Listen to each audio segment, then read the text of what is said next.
मैं सर्वशक्तिमान यहोवा परमेश्वर का एक बार फिर से धन्यवाद करता हूँ कि परमेश्वर ने एक और दिन दिया कि उसके उपकारों का धन्यवाद करें और उसके साथ हम एक बार फिर से चल सकें। और परमेश्वर के अनुग्रह के लिए भी हम धन्यवाद करते हैं। उसकी करुणा उसके लोगों पर हर दिन नई होती है। आइए आज के वचन की ओर जाए।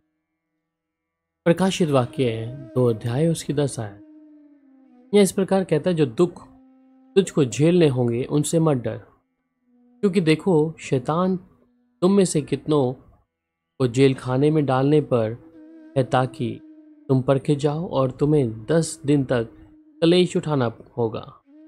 प्राण देने तक विश्वासी रहे तो मैं तुझे जीवन का मुकुट दूंगा। यूहन्ना का लिखा हुआ प्रकाशित वाक्य है, जिसे इस समय हम यहाँ पे पढ़ा है। और वो कहता है कि जो दुख तुझको झेलने होंगे उनसे मत डर, क्योंकि देखो शैतान तुम में से कितनों को जेल खानों में डालने पर है, ये तुम परखे जाओ।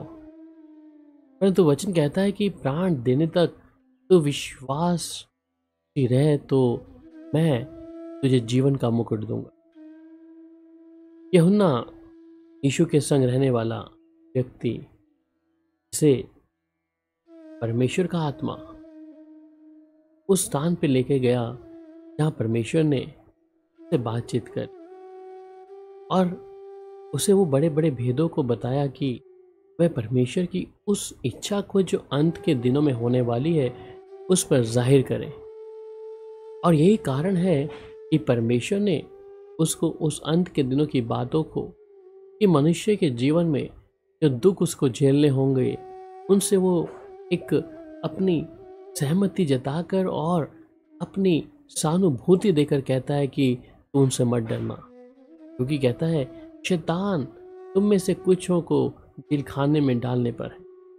हाँ, आज हम भी देखते हैं कि बहुत से लोग हैं जो विभिन्न प्रकार सेवा कर रहे हैं, परंतु आज उसी प्रकार पाड़ खाने वाले की शक्तियाँ लोगों के जीवन में अद्भुत तरीके से काम कर रही हैं और बहुत से लोगों पर दोष लगा रही हैं। इसलिए ये कोई अनोखी बात नहीं है। वचन कहता है कि तुझ पर अगर कोई कलेश आए तो ये अनोखी बात नहीं है, परंतु कहता है कि जो दुख तू झेल रहा है वो अभी तक जो तुझ पर बीतना चाहिए वो तुझ पर अभी तक बीता ही नहीं है।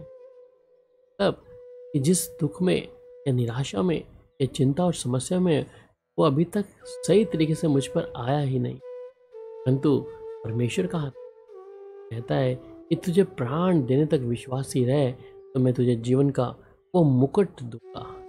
हाँ, हमारे जीवन में कई बार ऐसी स्थितियां हैं, कई बार उतार चढ़ाव हैं, परंतु हम किस प्रकार परमेश्वर के ऊपर भरोसा रखते हैं उन परिस्थितियों में। हम जानते हैं कि यहाँ दुख है, तकलीफें हैं, निराशा और चिंताएं हैं, परंतु वचन इस बात के बारे में खुलासा करता है कि उस परमेश्वर के राज्य में ना दुख है, ना तकलीफ है, ना भूख है, ना प्यास है। तो वहाँ सिर्फ हम सर्वशक्तिमान यहोवा के सामने उसका धन्यवाद करेंगे, उसके सामने हम उसका जय जयकार करेंगे।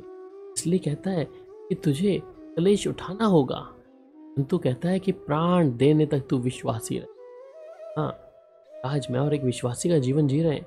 हमें प्राण देने तक अपने परमेश्वर के साथ में विश्वास में रहना है।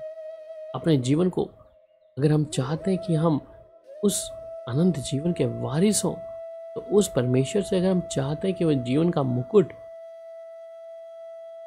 आपको दे, अवश्य है कि उन कलेशों में झेलना होगा। उन कलेशों में रहते हुए परमेश्वर के ऊपर भरोसा रखना पड़ेगा। उस विश्वास में अपने परमेश्वर के साथ चलना पड़ेगा। इसलिए सर्वशक्तिमान परमेश्वर का कलाम जब पहला पत्रस 5 अध्याय और उसकी 4 में कहता है कि और जब प्रधान रखवाला प्रकट होगा तो तुम्हें महिमा का मुकुट दिया जाएगा जो मुरझाने। सच में जब वो यहोवा परमेश्वर का पुत्र प्रभु यीशु मसीह प्रकट होगा और वो कहता है कि महिमा का मुकुट एक एक विश्वासी को, एक एक उसकी आज्ञा मानने वाले को दिया जाएगा। और वो कहता है मुरझाने का नहीं, परंतु वो निरंतर बना रहेगा। इसलिए कहता है कि मैं तेरे कलेश और दरिद्रता को जानता हूँ, परंतु तू धनी है। और जो लोग अपने आप को यहूदी कहते हैं और है नहीं पर शैतान की सभा है, उनकी निंदा को भी मैं जानता हूँ। यहाँ इसलिए परमेश्वर हमें जानता है, क्या मैं मसीह में हूँ या नहीं हूँ, परमेश्वर के साथ मैं चल रहा हूँ या नहीं चल रहा। इसलिए परमेश्वर एक एक व्यक्ति को उसके कामों अनुसार ही बदला देगा। और आज मैं चाहते हैं हम परमेश्वर से उस जीवन के मुकुट को पाएं, अवश्य है मेरे प्रिय, परमेश्वर की आज्ञा को मानना पड़ेगा। सर्वशक्तिमान प्रभु के साथ में चलना पड़ेगा और उस दुख को उठाने के लिए, उस कलेश को उठाने के लिए प्राण देने तक ये विश्वासी रहना पड़ेगा।